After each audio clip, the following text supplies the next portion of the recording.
Conditions may apply by CinnamonPinecones. Read by Distracted by Books. Chapter 85. Boom! Crack! Sound of my bones! All right, my boy. Go for it.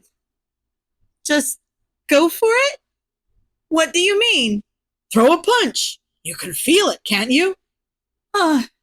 Yeah, I feel something like a buzzing.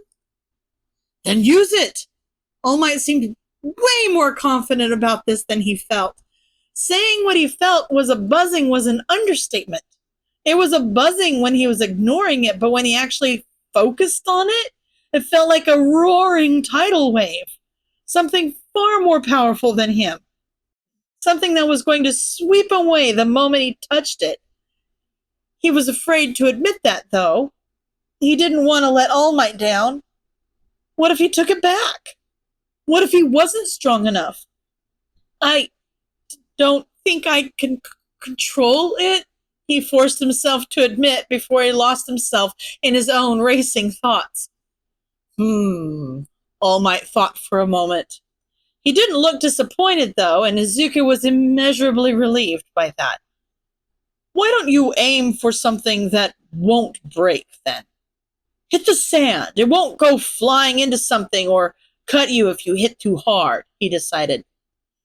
Izuku contemplated the sand at his feet.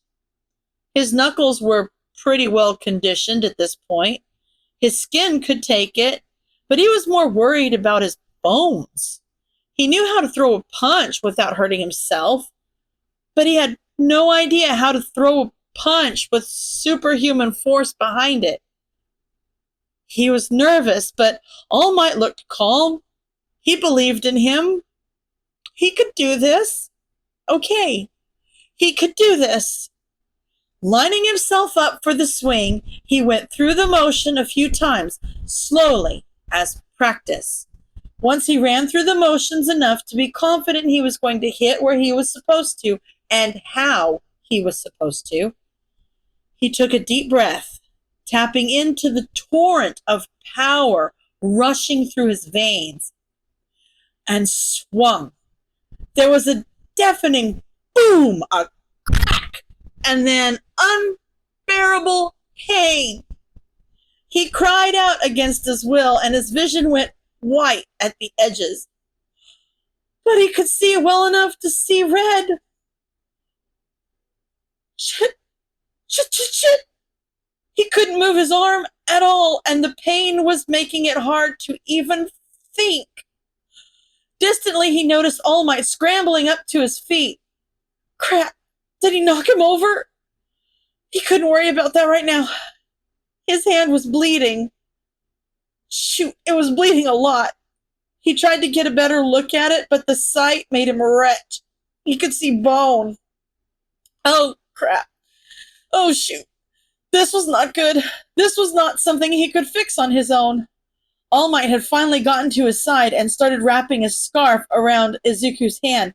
The light jostling was enough to make him cry out in pain again, but then he started to apply pressure and everything went dark. Toshinori was expecting a powerful hit. He was expecting a shockwave, and he'd braced himself accordingly, but he did not expect nearly as much power as this. He was completely blown off his feet and several meters back, and there was a boom like a bomb went off. As soon as he got his wits about him and got back to his feet, he looked over to Midoriya, and his heart dropped to his stomach, or at least where his stomach used to be. His arm was limp at his side, bent at an awkward angle, and his hand was covered in blood. As he sped over, he watched him inspect the damage for a second time before turning his head to the side and retching. Oh, shoot, that can't be good. Midoriya, don't mess with it. Let me see, he warned as he knelt down beside him in the sand. Oh, Kami. Oh, shit. His hand was completely mangled and bleeding profusely. Toshinori could see the white of bone peeking through the blood, so he wrapped it up in a scarf as gently as he could to staunch the bleeding. He tried to be delicate, but Midoriya still let out an agonizing cry And Toshinori couldn't blame him. I need to apply pressure, my boy. It's going to hurt. I'm sorry. 3, 2, 1. He counted down before pressing the fabric into the wound. He expected him to cry out again, but he didn't. He just went limp. That was probably for the best, honestly. He was surprised it hadn't happened sooner. He arranged him in his arms as best he could and took off with a flying leap to the closest hospital. Running into the ER as All Might with a bleeding child in his arms thankfully got people moving pretty quickly. Nurses were asking him all kinds of questions. What happened? How long has he been out? Did he hit his head? And Toshinori answered them all as succinctly as he could. Quirk accident. No more than 2 minutes. No, he passed out from the pain. He watched as they whisked him away for x-rays or something, and he wasn't allowed to follow, even as All Might. He wanted to push it. He didn't want to let the boy out of his sight, but that was irrational, so he forced the feeling down. There was nothing more he could do to help. He was very thankful both to have gotten a private waiting room and that he hadn't done any hero work today, because he wouldn't have been able to maintain this form if he'd been running around, and he definitely couldn't withstand people bombarding him right now. He sat there tapping his foot for an agonizing half hour or so until a nurse poked her head in. "You're here for Midoriya Izuku?" she asked timidly. "Yes," he confirmed curtly. "Do you have contact information for his parents?" Toshinori felt like an idiot. No, he didn't have their contact information. He didn't even know their names, nor where they were employed. He had no way of reaching them. After having worked with the boy for 6 months now, it seemed a little irresponsible in hindsight. "No, I don't," he admitted. "All right, well, he's gonna need surgery," she said with remorse. "We need someone to sign off on it since he's a minor." Surgery? Kami, what had he done? This was all his fault. "Can I sign for it? I'm more than willing to take any potential legal repercussions completely," he offered readily, maybe a little too readily. All Might sitting in the waiting room for some random kid was already strange, and Toshinori could only hope that the staff here valued confidentiality more than leaking gossip to the press. I'll need to speak with my manager about that. I'll be back in a moment," she replied as she ducked out of the room. Toshinori had to force himself to still the tapping of his foot as he waited because it was starting to shake the walls. Surgery? He was going to need surgery? Of course he was going to need surgery. His entire arm was mangled, and his knuckles were so torn to shreds that he could see glimpses of shattered bones. That hit was powerful, far too powerful. How are they supposed to train it if it broke him every time he tried to use it? Had he given the boy his power too soon? Was he not ready? He couldn't imagine what more they could have done, though. He was as strong as he could reasonably be, given his size. Any more muscle mass on him would start to impede his range of motion too much. Had One For All gotten too powerful to wield at all? What the hell was he supposed to do? How was he supposed to help? His thoughts were cut off as the nurse from before entered the room with a clipboard and pen. "Good news. We have a form just for this exact scenario. It's not used often, but it's happened enough times for a form to exist. You'll just need to sign off at the bottom, there," she said as she handed over the clipboard. Toshinori barely skimmed it before signing. His lawyers could deal with whatever, if any, fallout came from this. "How is he? Can you tell me what the damage was? Is there going to be any lasting issues?" he asked as he handed the clipboard back. "Yes, I can tell you now. Every bone in his arm was broken to some degree. The humerus, radius, and ulna all have fractures, but those are easily treatable. The issue comes with his hand. There's a lot of small bones in there, and we need to set them all properly before they can heal, so that's what the surgery is for. He's unlikely to lose any mobility, but he will probably have aches and pains to some degree, especially when it rains, and there will be scarring," she explained. Toshinori didn't know whether he should be relieved that it wasn't worse or horrified that he'd let the boy scar himself for life. He didn't know what to say, so he just nodded. The nurse asked a few questions about whether he'd be waiting here or not and told him how long to expect. He took it all in numbly and sat back down in the too small chair he'd been waiting in. Izuku came to in a hospital with his arms still in agony.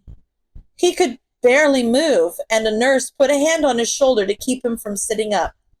He distantly noticed he had an IV in his arm, but he didn't even have the time to panic about the consequences of that before his vision went dark again. When Izuku woke up for the second time, it was to the steady beeping of a heart monitor and far less pain than before. He felt a bit woozy as he slowly blinked his eyes open and looked around the room. All Might was sitting in a chair to his right in a small form with his head slumped forward. Was he asleep? Izuku searched around for a clock and caught a glimpse out the window. It was dark out. Oh shit, it was dark out! Izuku frantically continued his search and found a clock on the wall above the door. It read 12:08 a.m. Oh shit! Oh no! Oh shoot! Eraser was going to kill them! He's probably losing his mind looking for them right now. The heart rate monitor picked up its pace rapidly with his panic, and that was enough to rouse All Might. Midoriya, you're awake, he said excitedly before realizing how much he was panicking. What's the matter? Everything's fine, my boy. He tried to reassure as he stood and walked over to the bedside. My bag. Is my bag here? He asked immediately. Yes, I went back and grabbed it, All Might said with a smile as he reached next to the chair he'd been sitting in and pulled out his bag. Izuku took it gratefully and immediately started rifling through it, opening the secret compartment he sewed into the bottom of the main pouch and pulled out his IV phone. 6 unread messages and 13 missed calls. Eraserhead, you're late. Where are you? Did you forget we were meeting tonight? If you got yourself killed, I'm going to kill you. Shoot, shoot, shoot, shoot, shoot, shoot, shoot. Ivy, sorry, I'm fine. Eraserhead, what the hell happened? Ivy, long story, might be out for a while. Eraserhead, are you okay? Ivy, yes, I'm fine. Eraserhead, your definition of fine or actually fine? Well, that was a question, one that he did not have the answer to. Time would tell how screwed he was, but there was no need to worry Eraser about it. Ivy, family emergency. I'm fine. If that excuse worked last time, it could work this time. Hopefully. He didn't like lying to Eraser. Omitting truths was one thing, but lying felt like a step too far, and it didn't set well with him. Tsukashi, Ivy, where are you? Eraser's going to lose it. Ivy, I'm fine. Family emergency. I already talked to him. Izuku ignored the response as All Might cleared his throat. He wasn't sure if he did that to get his attention or just to clear his throat, but Izuku looked up regardless just in case. Sorry, he squeaked out when he saw All Might looking at him. It's no problem. Was it your parents? All Might asked, sounding a bit cautious. No, it's, a family friend who checks in on me when my parents are out of town. He fed him the same lie he used to feed the Shizos, staying as close to the truth as he could, then sticking to old stories was for the best. Ah, I'm sure they were worried about you, All Might said, sounding a bit sad. When will they be here? He asked more cheerfully. Oh, he's at work now. He can't make it here tonight. It wasn't technically a lie. Kami, didn't he learn his lesson about letting people close to him with the Shinsos? He hated this. He hated lying to people he cared about. He hated how good he was at it, too. He can probably swing by in the morning. You don't have to stay all... Call me Yagi like this, my boy, he interrupted as he shot a cautious glance toward the door. Oh, sorry, you don't have to stay, Yagi-san. He finished the thought, the name rolling off his tongue awkwardly. It's no trouble. I didn't mean to doze off. I suppose I should move to the couch, he said with a laugh and a reassuring smile. We should call the nurse in first to let them know you woke up, he added as he reached over and pressed the call light. No, that's the opposite of what he wanted. He wanted All Might to leave, and then he wanted to book it out the window or something. Actually, that was an awful plan. He had a cast going up to his shoulder and was still a bit high on painkillers. Did they get All Might's contact information? He'd been here a while. It would make sense if they did. There's no way he'd be able to provide an explanation as to why he booked it from the hospital if they called All Might asking where the hell he went. Connie, he was so screwed. As he was trying to kick his foggy mind into motion and make an escape plan, he heard a knock at the door, and a man in his mid to late 30s walked in. That was probably the nurse. Good evening, Mr. Midoriya. It's good to see you up. How are you feeling? He asked gently. This was weird. Nurses were never this nice to him. Yeah, I feel fine, thank you, he replied succinctly with a small bow. That's good. The surgery was a complete success. The what? Izuku interrupted before he remembered himself. Sorry, I'm sorry. He apologized immediately and bowed his head. No, my apologies. I wasn't aware you were unaware. Yes, they had to do surgery to set the bones in your hand, but it went off without a hitch. Everything is in place, and you have already undergone a round of healing. Mr. Yagi here was saying that All Might had another healer that he was going to take you to once you woke up, he explained with a nod toward All Might. Oh, they knew he was with All Might. That's why they were being nice. Yes, that's the plan. Though if your pain is under control, then it would be better to wait until morning, All Might confirmed, and turned to Izuku with a questioning look on his face. Oh, yeah, that's fine, he replied. That was not fine. Izuku couldn't pay for publicly available health care, much less whatever fancy doctor All Might wanted to take him to. He was hoping All Might would fit the bill on this, because if he didn't, then Izuku was really screwed.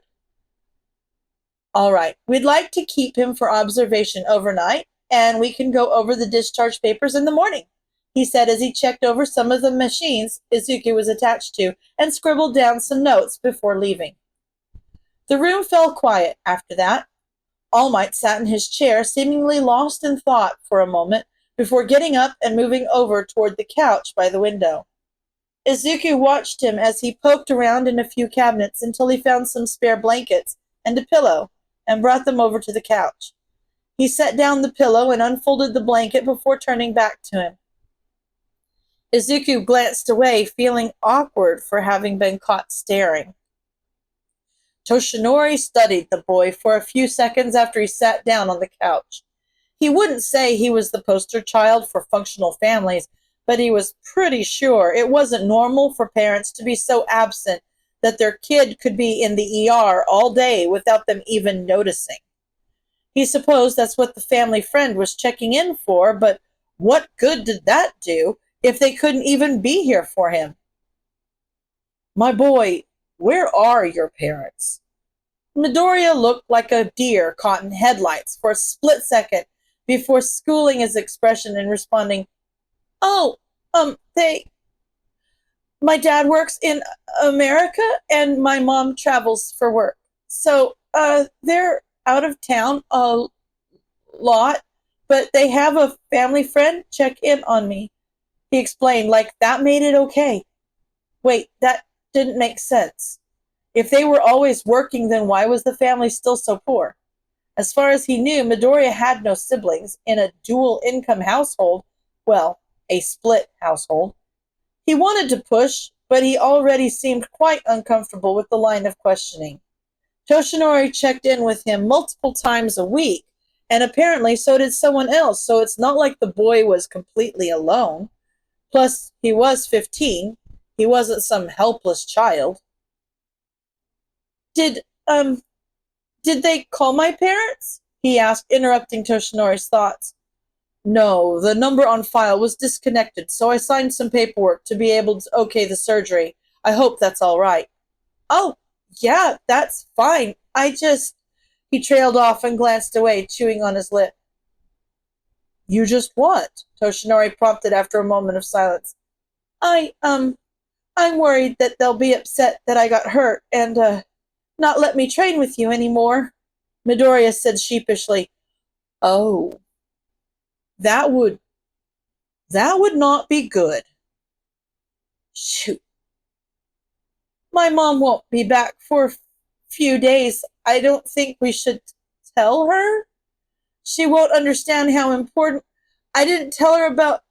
You said it was a secret, so I don't want her to get mad at you, and I don't want to have to tell her about all this, but so it's better if she doesn't even know, right? You said it yourself that young Midoriya, it's going to be fine. Calm down. The boy's heart rate monitor was picking up speed along with his ramblings. We'll figure this out. Perhaps you're right. He trailed off as he lost himself in thought again. Izuku felt like the scum of the earth. He was manipulating All Might into keeping his mouth shut. This was blackmail. Well, it was blackmail if All Might still wanted him to have One for All after how royally he screwed up. Kami. He was blackmailing All Might and playing the victim to boot. If there was a hell, he just bought himself a one-way ticket. End of chapter.